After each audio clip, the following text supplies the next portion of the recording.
こんにちは、こんばんは、おはようございます。日本語 V ティーチャーのわさびです。今日は鬼滅の刃に出てきたちょっとニュアンスが難しいフレーズとオノマトペから日本語の使い方を勉強します。ちょっとしたセリフのネタバレがあるので、まだ2話を見ていない人は少し気をつけてくださいね。では、準備はいいですか？揉めてるのかな？揉めるは争いが起きる、トラブルになる、意見が分かれるという意味です。揉めてるのかなは、ているのかなのカジュアルな話し言葉ですね。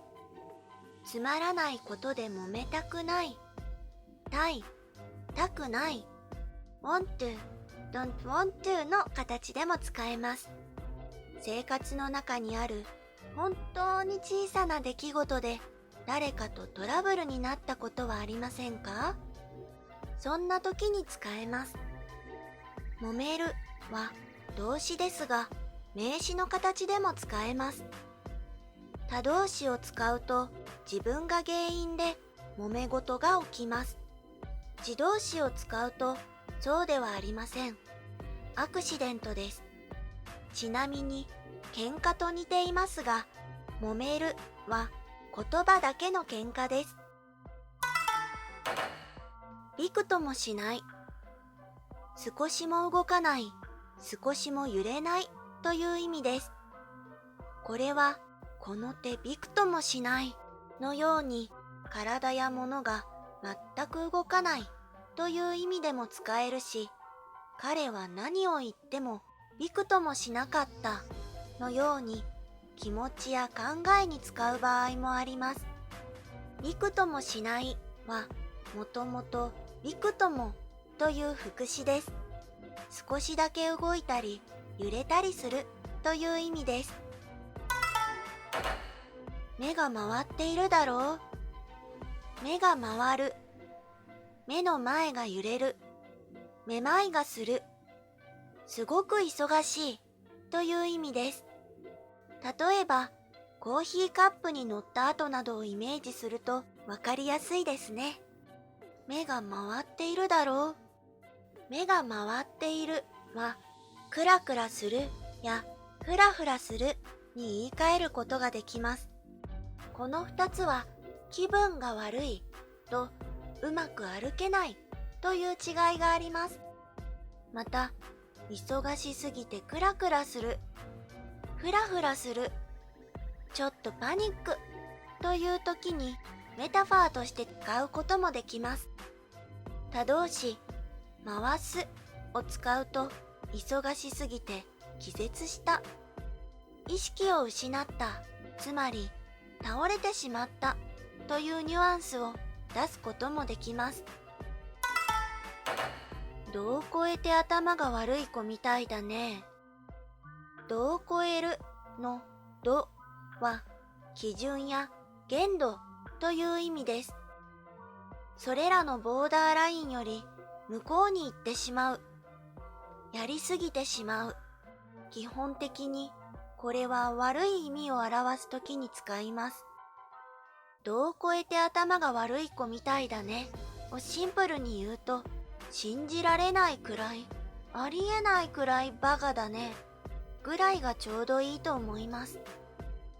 例えば、君の言い方は度が過ぎているのように同じ意味の別の表現もあります。武器を作るしか脳がないから。脳がないの脳は能力、才能の脳です。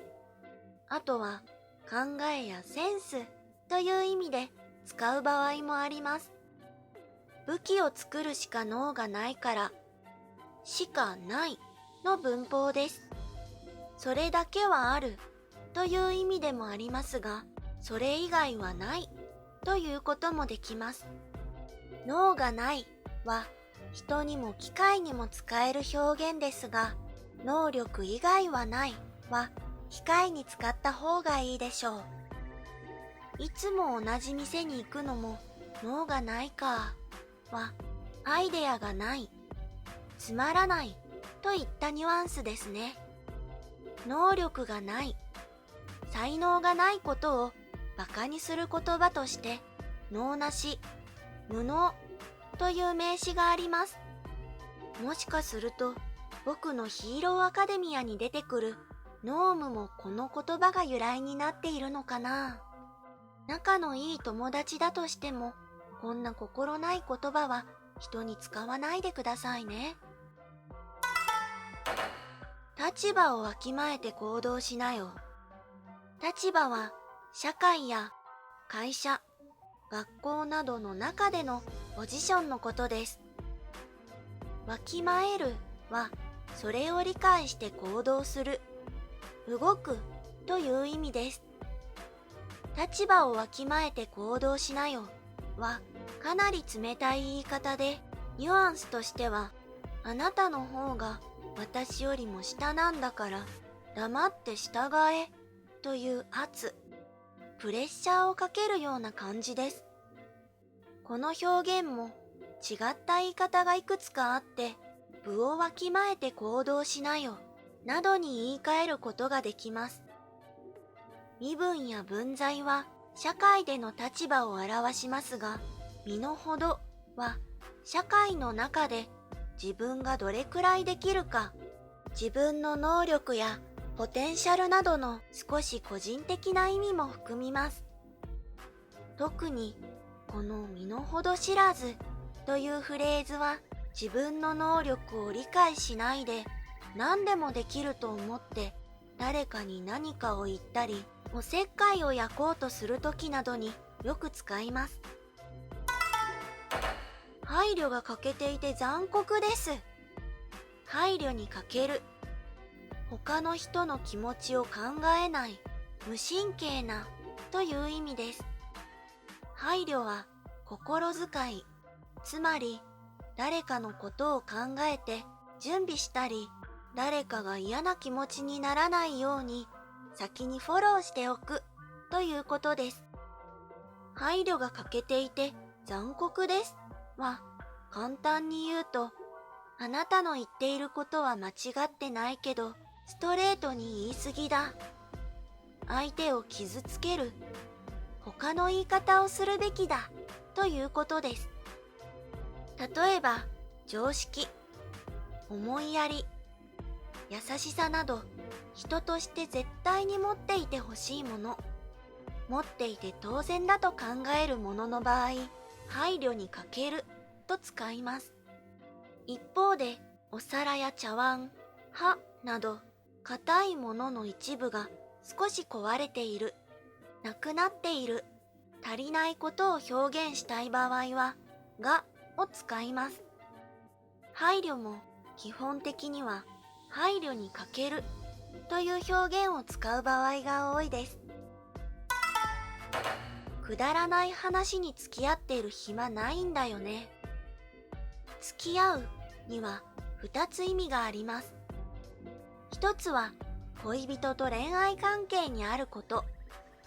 一つは誰かと一緒に何かをする、誰かの相手をすることです。くだらない話に付き合っている暇ないんだよねの場合は、もちろん相手をするという意味で使っています。どちらの意味かを見分けるのに大切なのは、付き合うの前の名詞ではありません。付き合うの前の助詞です。例えば、先輩に付き合ってもらいましたということもできます。でも、少し言葉が足りません。何に付き合ってもらいましたか？残業？飲み会？買い物？もちろん、話の中ですでにそれが分かっているときはショートカットすることができます。でも、そうじゃないときは人と目的を言う必要があります。先輩に買い物に付き合ってもらいました。にが2つになってしまうので、先輩が買い物に付き合ってくれましたと言ってもいいですね。投げやりになってはいけない。投げやりは物事をいい加減にする、適当にする、雑にする、つまり丁寧にしないという意味です。投げやりになる、これだけでも使えますが、投げやりになってはいけない、怒られて投げやりになってしまったのように、いろいろな文法と一緒に使って、そのニュアンスをより強く表現する場合も多いです。これはな形容詞なので、投げやりな態度、投げやりな言い方のように使うことも多いです。ぐだぐだぐだぐだ言ってる間にバーサスごちゃごちゃ言うことじゃないけど、英語にするとすっごく似ているんですよね。どちらも不満や文句を言うという意味がありますが、この2つの一番大きな違いは、つまらないことを長い時間話すというところと、大切ではないことや小さいことをいろいろ言うということです。これは他のオノマトペでも同じですが、ぐだぐだぐだぐだのように重ねて言う場合は強調の意味を表します。他にも、今日の会議はぐだぐだだったのように、うまく進まなかった、結果が出なかったというニュアンスで使うこともできます。若い人の間では、ぐだる、ぐだったのように動詞として使うこともあります。ごちゃごちゃ言うことじゃないけどのごちゃごちゃは批判的だったり、いろいろなネガティブな小さな意見を言うという意味です。頭の中がごちゃごちゃだ、整理されていない、めちゃくちゃだという意味でも使えます。関西にはごっちゃという言葉があって、例えば音読みと訓読みがごっちゃになってるのように使います。これは他のものと混ざってわからなくなっているという意味の言葉です。ちょっと可愛くて私は好きです。いかがでしたか？今回はちょっと難しい内容でしたが、このような小さなポイントに気をつけることで、とても自然な日本語になります。伝えたいと思っていることをうまく伝えられるように頑張ろうね。それでは次のレッスンでお会いしましょう。もっつわっさびーも。バイバイ。